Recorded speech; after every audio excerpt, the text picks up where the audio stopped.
haters talking about?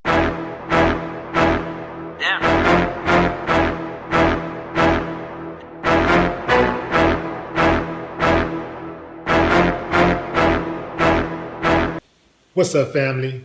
As promised, I bring to you a list of companies and universities that benefited from slavery. Yes, the selling of human beings, the slave labor of human beings, the brutalization, the murder, the lynching, the dehumanization of human beings.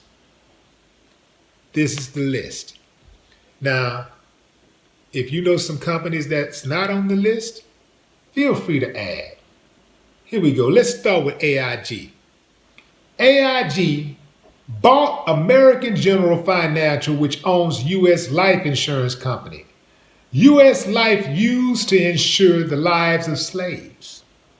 Aetna insured the lives of slaves in the 1850s. Bank of America.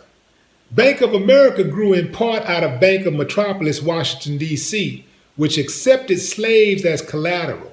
Brooks Brothers. Brooks Brothers got its start making clothes for slaves.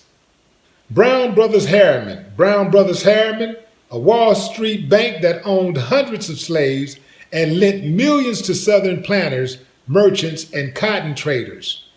Brown University. Brown University is named for the Brown brothers who gave money to the university. Two were slave traders. Another ran a factory that used slave-grown cotton. University Hall was built in part by slave labor. Fleet Boston.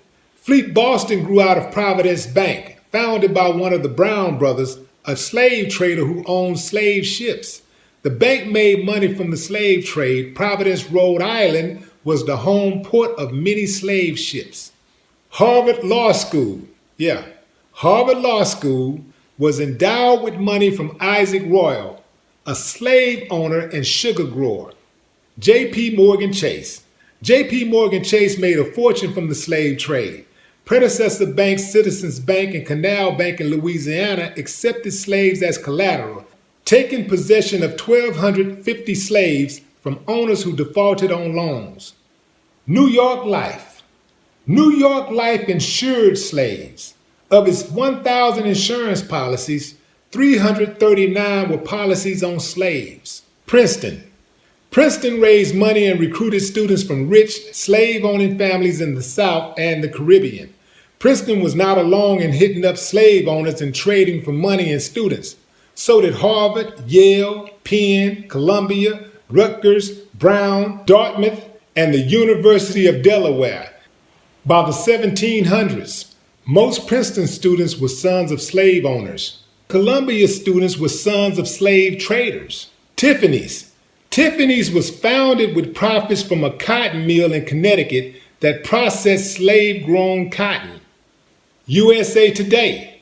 USA Today's parent company, Gannett, had links to slavery. Wells Fargo. Georgia Railroad and Banking Company and the Bank of Charleston owned or accepted slaves as collateral. They later became part of Wells Fargo by way of Wachovia. Wells Fargo was not done with black folks. They were not done doing dirt to blacks. In 2000, they targeted blacks for predatory lending. Yale University. Money from slave trading went to its first endowed scholarships, professorship, and library.